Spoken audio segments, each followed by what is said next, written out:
Hello everyone, welcome to the channel. You are watching this video on Zishan Tanzim YouTube channel. Today in this video we are going to cover some of the parts of element 2. Element 2 के कुछ parts को हम लोग cover करेंगे. Specifically we will cover 2.1. 2.1 को हम लोग cover करेंगे इसके आज के वीडियो में. Let's start with our session now. So आज का वीडियो जो है इसमें basically we are going to understand the first okay what are stakeholders क्या होते हैं और स्टेक होल्डर्स का क्या रोल होता है बिजनेस के ऊपर और how does stakeholders affect health and safety. ये जो है वो हेल्थ एंड सेफ्टी को कैसे अफेक्ट करते हैं. Okay we are going to cover this. Second we are going to cover who are third parties कौन होते हैं एंड जो ऑर्गेनाइजेशंस हैं किस तरह के ऑर्गेनाइजेशंस होते हैं है ना. लाइक फॉर्मल स्ट्रक्चर क्या होता है ऑर्गेनाइजेशन का, इनफॉर्मल स्ट्रक्चर क्या होता है ना, इसके बारे में समझेंगे. And what are organisation goals क्या होते हैं, इसको कैसे सेट किया जाता है और कैसे हेल्थ एंड सेफ्टी गोल्स को परफेक्टली सेट किया जा सकता है जिसकी हेल्प से हेल्थ एंड सेफ्टी परफॉर्मेंस को इम्प्रूव किया जा सके. So this is going to be our learning outcome. ये हमारा लर्निंग आउटकम होने वाला है आज का. सो फर्स्ट स्टेक होल्डर का मतलब हो गया कि हर वो पार्टी और हर वो एजेंसी जो बिजनेस को अफेक्ट कर सकता है which can affect our business. जैसे फॉर एग्जांपल द कस्टमर्स जो हैं वो उनका इम्पैक्ट हमारे बिजनेस पर होता है, कंपनी के बिजनेस पर होता है. गवर्नमेंट जो एजेंसीज़ होती हैं उनका इम्पैक्ट होता है बिजनेस के ऊपर.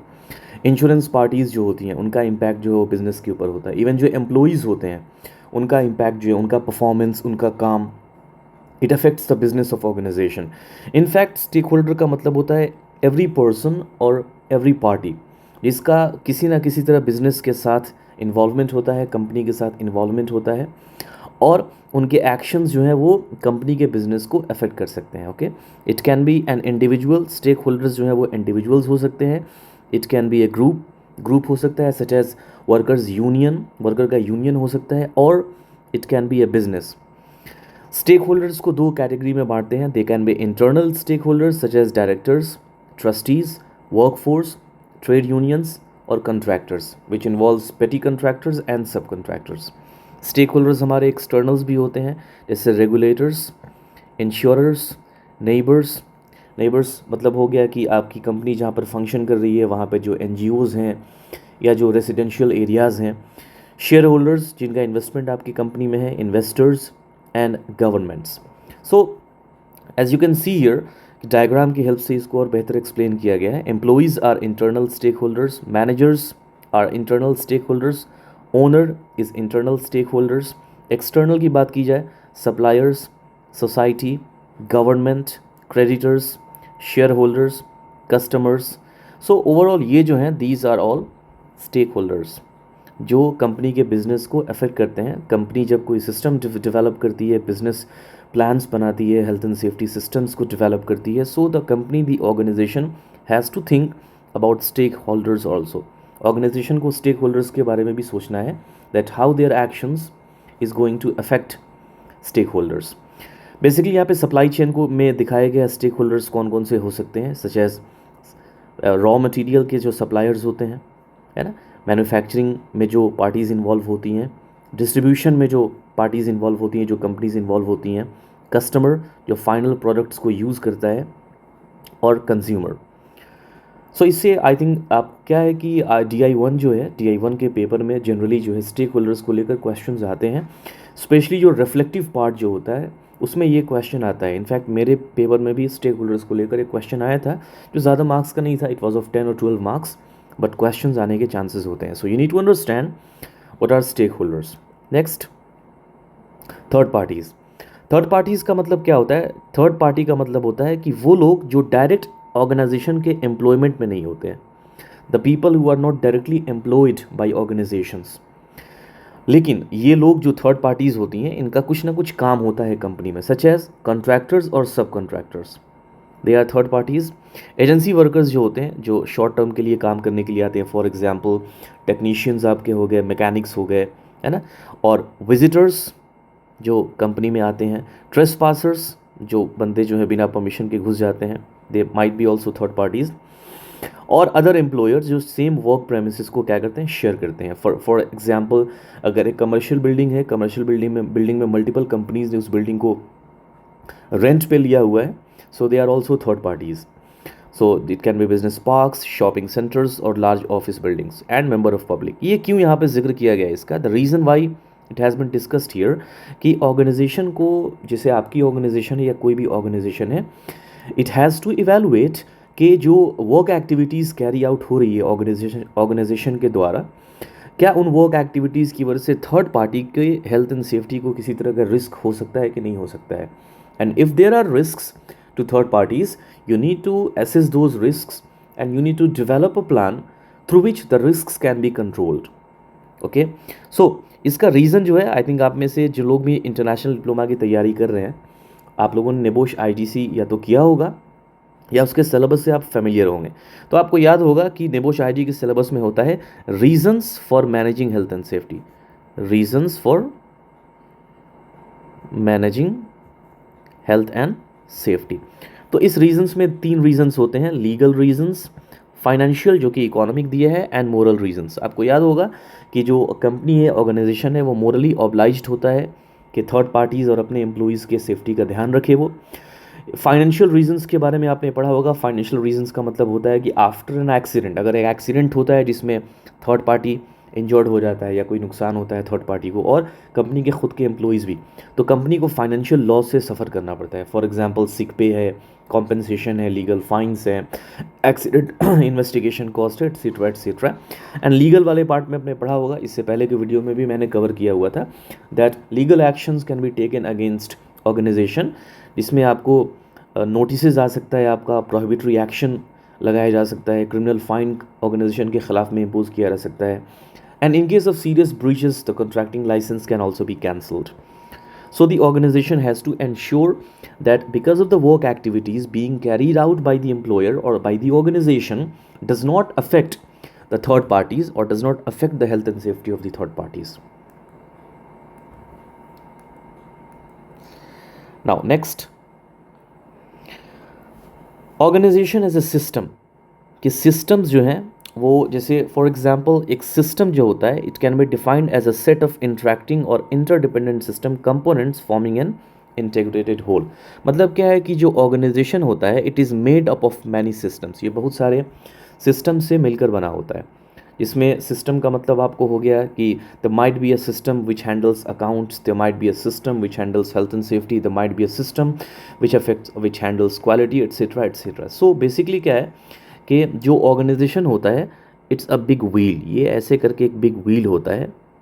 एंड ये जो छोटे छोटे आपको ये स्पोक्स दिखाई दे रहे हैं, दीज आर सिस्टम्स जो ऑर्गेनाइजेशंस को क्या बनाते हैं, they make it a whole, organisation को पूरा एक होल बनाते हैं ये। ठीक है, तो सिस्टम में 2 तरह के स्ट्रक्चर्स देखे जा सकते हैं, formal structures and informal structures. Now this is the example of formal structure and this is the example of informal structure. Formal structure means, as you can see here, that sales manager, production director, quality manager and finance director. Clear reporting structure है, they all are reportable to director.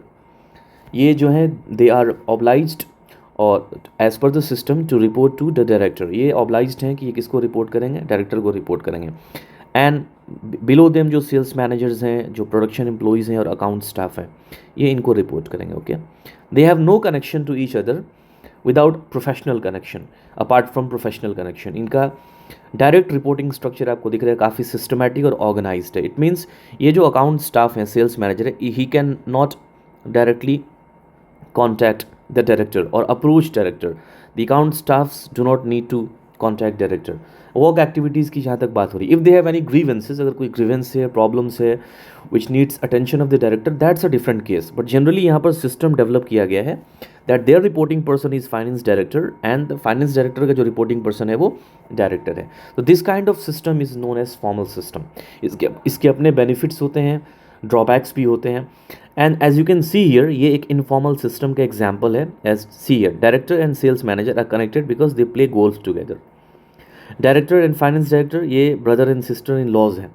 देखिए यहाँ पर ये इसको report करता है, ये इसको रिपोर्ट करता है, ये इसको रिपोर्ट करता है, and they are all interconnected. See, ये यूनिवर्सिटी में ये साथ पढ़े हुए हैं, एक कंपनी के फुटबॉल टीम के ये मेंबर्स हैं, इसका मतलब ये है कि they have personal relation because of which they have been hired, वो हायर हुए हैं और कंपनी के बाहर भी उनका अपना कनेक्शंस है। यहाँ पे कोई आपको डायरेक्ट सिस्टम, डायरेक्ट लिंक नहीं दिखाई दे रहा है ना।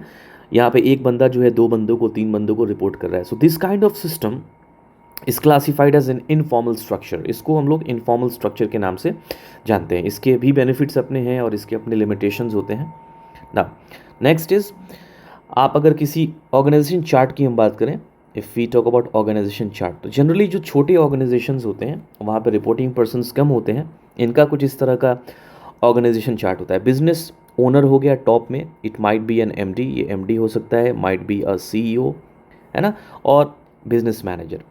इसके अंडर में आपको बंदे काम कर रहे होंगे जो पूरे डिपार्टमेंट को हैंडल कर रहे होंगे। फॉर एग्जांपल अकाउंट्स मैनेजर, है ना, marketing manager, sales manager, HR manager, operation manager, health and safety manager, quality control manager, और इनके अंडर में टीम जो होती है वो काम कर रही होती है ना। This is an example of small organisation chart, जहाँ पे ये बंदे अपने लाइक जो टेक्नीशियन लेवल के बंदे हैं या जो ऑपरेटिव्स हैं, they report to their departmental manager, वो अपने डिपार्टमेंटल मैनेजर को रिपोर्ट करते हैं, and the departmental manager reports to the business owner. And large जो ऑर्गेनाइजेशंस होती हैं, द कॉम्प्लेक्स ऑर्गेनाइजेशंस, वहाँ पे as you can see here that there is managing director, there are directors, है ना, वाइस प्रेसिडेंट आपका हो सकता है, might be a vice president. इसके अंदर में एजेंसी की कमर्शियल डिवीजन है, कंजर्वेटरी डिवीजन है, डोमेस्टिक डिवीजन मैनेजर है, एक्सटीरियर मेंटेनेंस डिवीजन डायरेक्टर है, एडमिनिस्ट्रेटिव डायरेक्टर है। इसके नीचे कॉन्ट्रैक्ट मैनेजर्स हैं, है ना, फिर इसके नीचे डिज़ाइनर्स हैं, फोरमैन हैं, ऑपरेटिव्स हैं। मतलब हो गया मल्टी लेयर सिस्टम। ये होता है मल्टी लेयर सिस्टम का मतलब हो गया कि सबसे बॉटम में आपके टेक्नीशियंस एंड वर्कर्स आपके आ जाएंगे, इनके ऊपर सुपरवाइजर लेवल के लोग आएंगे, also known as line managers. इनके ऊपर जो है वो डिपार्टमेंटल मैनेजर्स आएंगे, है ना। इनके ऊपर बोर्ड ऑफ डायरेक्टर्स आ सकते हैं आपके, या डिविजनल मैनेजर आपके आ सकते हैं, है ना। इनके ऊपर प्रोजेक्ट डायरेक्टर्स आ सकते हैं आपके, और इनके ऊपर एमडी, सीईओ या फिर वाइस प्रेसिडेंट आ सकता है ना। This is an example of complex organisation और लार्ज ऑर्गेनाइजेशन। सो ये हमारा आज का समरी था। आई डू होप कि इस वीडियो से आपको थोड़ी क्लैरिटी मिली हो कि सिस्टम क्या होता है, थर्ड पार्टीज़ कौन होते हैं कंपनी में, है ना, स्टेक होल्डर्स कौन होते हैं। एंड इसके बाद नेक्स्ट हमारा जो टॉपिक है, the next topic is going to be organisation goals, कि कंपनी का ऑर्गेनाइजेशन गोल क्या होता है। यहाँ पे हम लोग सेफ्टी गोल्स पे फोकस करेंगे, will focus on safety goals.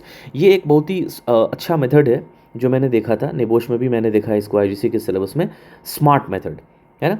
इसका फुल फॉर्म होता है specific, measurable, achievable, realistic and time constrain. इसका मतलब ये है कि when you decide a goal, जब आप एक गोल डिसाइड करते हैं कि मुझे ये चीज़ अचीव करनी है, तो गोल को डिसाइड करते वक्त आपको ये सारे पैरामीटर्स, ये फैक्टर्स को ध्यान में रखना होगा। अगर आप इनको ध्यान में रखते हुए एक गोल सेट करते हैं तो आपका गोल जो है आपके हेल्थ एंड सेफ्टी परफॉर्मेंस को इंप्रूव करने में हेल्प करेगा। लेट्स से स्पेसिफिक, आपका गोल स्पेसिफिक होना चाहिए। तो हम लोग लेट्स से इमेजिन कि एक ट्रेनिंग का गोल को लेकर हम लोग डिस्कस करते हैं, वी टॉक अबाउट ट्रेनिंग। तो ऐसे आप बोलते हैं, अगर आप ये सोचते हैं कि मुझे ट्रेनिंग देनी है, now that is not specific, ये स्पेसिफिक नहीं है। You have to be specific. Specific का मतलब हो गया कि आप ट्रेनिंग किस तरह की देने वाले हैं।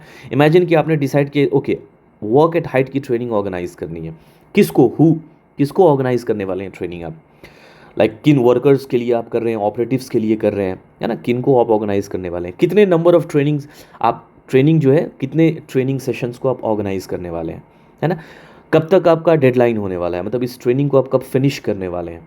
मान लिया कि आपने टारगेट किया कि देर आर 150 पीपल, 150 लोग हैं जिनको आपको वर्क एट हाइट की ट्रेनिंग करनी है, राइट।